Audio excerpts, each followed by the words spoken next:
तो hello everyone, कैसे हो आप सब। आप लोगों ने इतनी बार कहा और कमेंट किया तो ये वीडियो मुझे बनाना पड़ रहा है।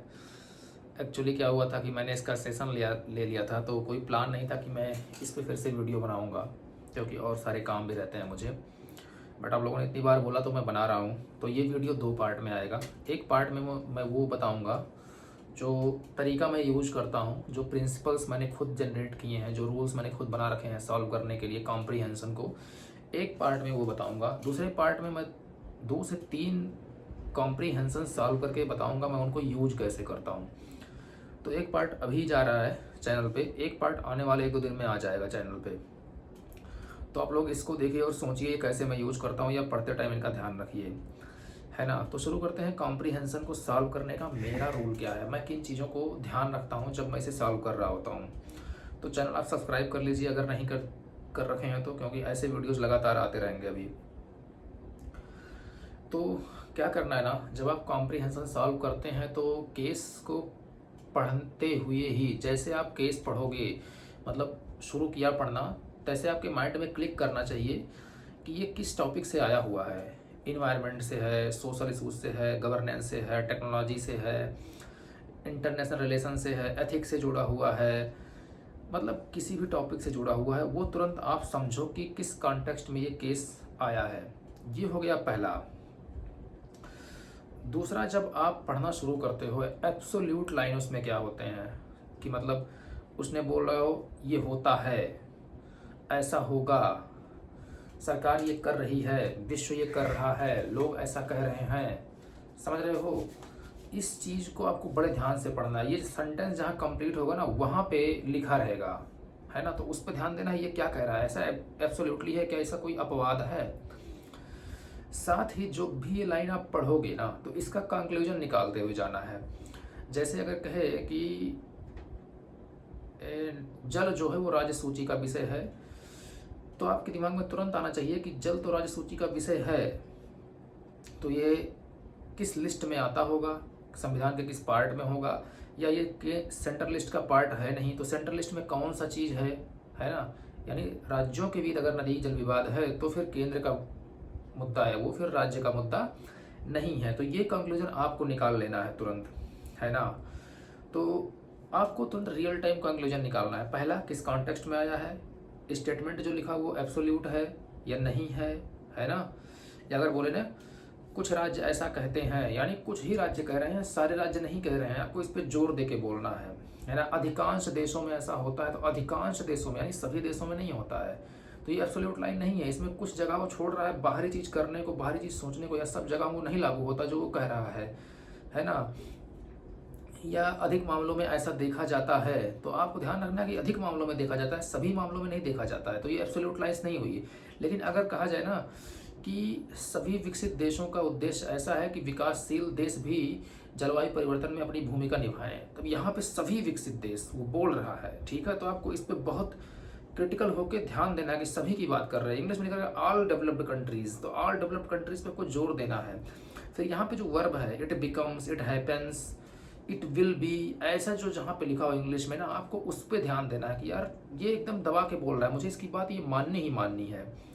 तो आपको इन एब्सोल्यूट लाइन और ऐसे अपवाद, mostly, certain, some of these aspects, ऐसे अगर लिखा हो तो आप ध्यान रखिए ना कि ये चीज़ें जो हैं वो एब्सोल्यूट नहीं है, इसमें कुछ अपवाद बचा हुआ होगा, है ना। Most of the technologies are being developed in the develop countries. अब आपको मोस्ट ऑफ द टेक्नोलॉजीज बोल रहा है, यानी कि वो विकसित देशों में अधिकांश टेक्नोलॉजी तो विकसित हो रही है, but some technologies are being develop in developing countries. तो आपको इन सारी चीज़ों पर फोकस करना पड़ेगा। तो जो मैंने बोला मोस्टली, सर्टेन, कुछ, अधिकांश, ऐसे जो शब्द है ना, इनको मैं क्रिएटिव वर्ड बोलता हूँ।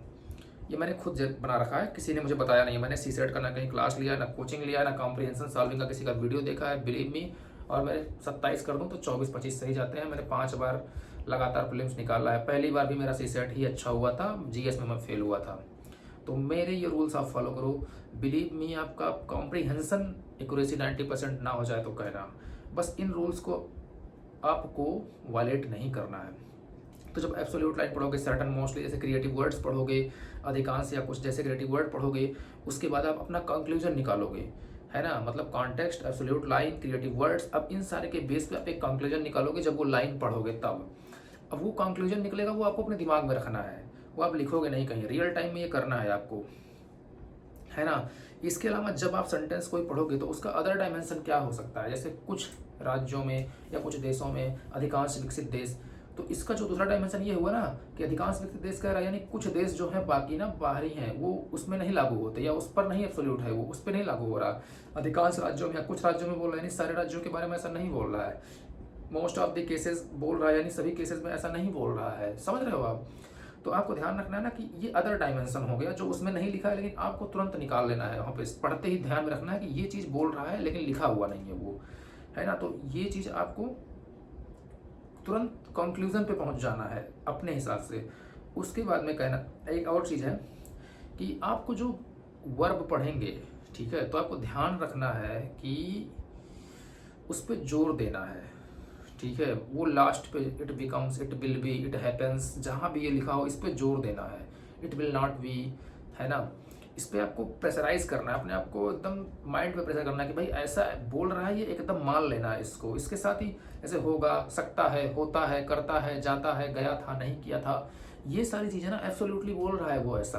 तो इनको आपको जोर दे के पढ़ना है। जोर दे के पढ़ोगे जब आप, तो आपके दिमाग को हिट कर जाएगा। तो आप क्या होगा ना, जब आप ये सारी करते हुए जाओगे, जोर देके पढ़ोगे, कंक्लूजन निकालते जाओगे, लाइन के अदर डायमेंशन सोचते जाओगे, ये जो क्रिएटिव वर्ड्स हैं, certainly, certainly, mostly, some, in most of the cases, ऐसे सारे जो वर्ड्स हैं, जब इनको पढ़ते हुए आप एक अलग डायमेंशन का कंक्लूजन निकालते हुए जाओगे ना, तो इससे आपको वो पूरा जो पैसेज है वो याद हो जाएगा पढ़ते पढ़ते 2 मिनट में। बिलीव मी, ये एग्जाम में होगा आपके साथ, है ना। तो ये जब आप कर लोगे तो इससे आपका फायदा ये होगा कि दोबारा जब आप क्वेश्चन के ऑप्शन पढ़ोगे आंसर चूज करने के लिए, तो आपको केस पढ़ते पढ़ते जो भूल जाता है ना, कि पढ़ते पढ़ते स्टार्टिंग में गए, फिर ऑप्शन पढ़े, फिर भूल गया मुझे, अरे यार फिर से पढ़ना पड़ेगा पैसेज, जो आपका टाइम खराब हो रहा है वो बच जाएगा अगर ये कर लोगे तो। और आपके हाथ में आंसर होगा, पढ़ते दिखेगा, अरे यार यही तो सही है ना।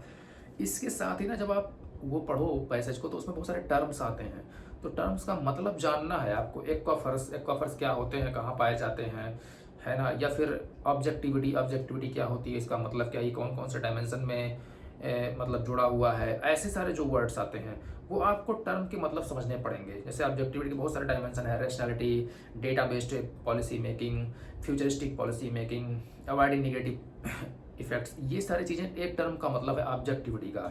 ऐसे एक्वाफर्स अगर आता है आपका, तो या हिंदी में जलभृत आता है, तो वो कहाँ पाया जाता है, अर्थ के नीचे पाया जाता है, उसमें जाके पानी स्टोर होता है, जो लैंड वाटर या ग्राउंड वाटर रिचार्ज होता है। तो आपको ये सारा जानना पड़ेगा, ये ह्यूमन मेड नहीं है, नेचर मेड है, ऐसी सारी चीज़ें, है ना। तो जब आप इतना सारा आप आइडेंटिफाई कर लोगे चीज़ों, और इसके साथ ही उस टॉपिक से जुड़ा हुआ नेशनल एंड ग्लोबल पॉलिसी जो है अपने माइंड में एक बार रिव्यू कर लो कि अच्छा इसके साथ ये चीज़ चल रही है, ऐसे गवर्नमेंट की पॉलिसी है, ऐसा गवर्नमेंट का डिमांड है। इससे क्या होगा, जब आप डिसीजन लोगे ना, जब आप आंसर करोगे ना, तो आपकी जो आंसर होगी वो गवर्नमेंट पॉलिसी से अलाइंड होगी, तो आप इतना बेटर आंसर कर पाओगे कि वो बहुत ही सुटेबल आंसर होगा, है ना। अब ये हो गया पैसेज पढ़ने का तरीका। अब जब आप आंसर चूज करोगे तो आपको क्या ध्यान रखना है, जो आपने एब्सोल्यूट स्टेटमेंट पहचाने हैं, है ना, कि ये एब्सोल्यूट स्टेटमेंट है, इसका कोई अपवाद नहीं है, उसको वायलेट नहीं करना है। अगर ऑप्शन उस एब्सोल्यूट स्टेटमेंट को वायलेट कर रहा है तो आपका वो ऑप्शन गलत है, आपको उस पर 1 मिनट भी नहीं सोचना है ना। इसके साथ ही जो आपने कंक्लूजन निकाला है उन एब्सोल्यूट लाइंस का, अगर वो ऑप्शन जो नीचे दिया हुआ है उस कंक्लूजन को भी वायलेट कर रहा है, तब भी वो ऑप्शन नहीं सही है। अब मैं बता रहा हूँ, देख लो, अब ऐसे आप चूज करोगे ना, आप बिल्कुल आंसर सही टिक करोगे, मतलब एग्जाम हॉल में आपको बता रहेगा मैं सही कर रहा हूँ या गलत कर रहा हूँ, एकदम कॉन्फिडेंस के साथ लगाओगे, तुक्का नहीं लगेगा आपको कि अच्छा यही सही हो सकता है, ये वाली फीलिंग नहीं आएगी, है ना। उसके बाद में बी प्रैग्मेटिक, आपको हमेशा व्यवहारिक होना है आंसर देते हुए, आदर्शात्मक नहीं देना आइडियल, भाई रिवर लिंकिंग कर दो वाटर क्राइसिस खत्म हो जाएगी, ऐसा नहीं होगा भाई, पहले कुछ करना पड़ेगा। बेंगलुरु में कल अगर आती है, सूखा पड़ता है, पानी नहीं रहता है, तो आप नदी जोड़ोगे कि आप तुरंत ये करोगे कि पानी पहुंचाओ टैंकर से या पाइपलाइन से, जैसे भी। तो प्रैग्मेटिक बनने की कोशिश करो, और ऑप्शन वो चूज करो जो गवर्नमेंट पॉलिसी से अलाइंड हो, जो सस्ते में इम्प्लीमेंट हो जाए, है ना, फ्यूचरिस्टिक हो, हमेशा इस चीज़ का ध्यान रखना। तो क्या करना है, अपने ऑप्शन को चूज करते हुए आंसर को एब्सोल्यूट लाइन को ना वायलेट कर रहा हो, उसके बाद में आपके कंक्लूजन जो निकाले उसको ना वायलेट कर रहा हो, प्रैग्मेटिक हो, गवर्नमेंट पॉलिसी से अलाइंड हो। इसके साथ ही कई चीज़ें दी हुई होती हैं जब आप में वो लाइन पढ़ते हो, कौन सी पूर्व धारणाएँ हैं, कौन सा क्या मैसेज देना चाहता है जो ऑथर है उसका पैसेज का, ऐसे सारी चीज़ें। तो उसमें बहुत सारे कमांड वर्ड होते हैं कि कौन सा प्रैग्मेटिव या फिर इमीडिएट एक्शन हो सकता है, ऐसा सारा कुछ करके। तो इमीडिएट है या नहीं है जो आप ऑप्शन चूज कर रहे हो, प्रैग्मेटिक है नहीं है, ये सारा चीज़ उसी टाइम में तुरंत सोच लेना है। और जब आप ये कर लोगे तब जब आप आंसर चूज करोगे तो आपका आंसर गलत होने का चांस बहुत कम हो जाएगा, बहुत ही कम। तो इन चीज़ों को आपको ध्यान रखना है। जाते जाते इस वीडियो में एक चीज़ बताता हूँ, मैं पैसे सॉल्व करने में लगभग 1 घंटे का समय लेता था। उसमें 4, 5, 7 मिनट कम भी हो सकता है, 1-2 मिनट ज़्यादा भी हो सकता है ना। 2023 में मैंने 1 घंटे 5 मिनट लिए थे पैसे सॉल्व करने में। तो आप सोच सकते हो ज़्यादा भी हो सकता है 5 मिनट, और 5-7 मिनट कम भी हो सकता है। डिपेंड्स कि पैसेज आ कैसे रहे हैं और सॉल्व कितने टाइम में हो रहा है। तो एग्जाम हॉल में मैं इतना टाइम लेता हूँ 27 पैसेज सॉल्व करने में। इसके बाद मैथमेटिक्स और रीजनिंग का जो टाइम है वो लेता हूँ, है ना। तो ये हो गया, ये मेरा रूल्स था जो मैं यूज़ करता हूँ पैसे सॉल्व करने में। आगे ये रूल कैसे यूज होता है उसका मैं एक वीडियो लेके आ रहा हूँ, और उसमें 2 से 3 पैसेज मैं सॉल्व करके दिखाऊंगा आपको, जो 2-3 टाइप के डिफरेंट आ रहे हैं पैसेज, कि उनको सॉल्व करते हुए इन रूल्स को या इन प्रिंसिपल्स को जो मैंने बना रखे हैं उन्हें यूज कैसे करना है, तब आप इन्हें यूज करके उसको बढ़िया से कर पाओगे। तो सब्सक्राइब कर लो चैनल और इसको शेयर कर दो वीडियो को बहुत सारे लोगों को। मैं देखता हूँ क्या रिस्पांस रहता है इस वीडियो पे। अगला वीडियो उतनी ही जल्दी आएगा। तो धन्यवाद आप लोगों को, देखते रहिए इस चैनल को। अगला वीडियो मैं जल्दी लेके आता हूँ। Thank you.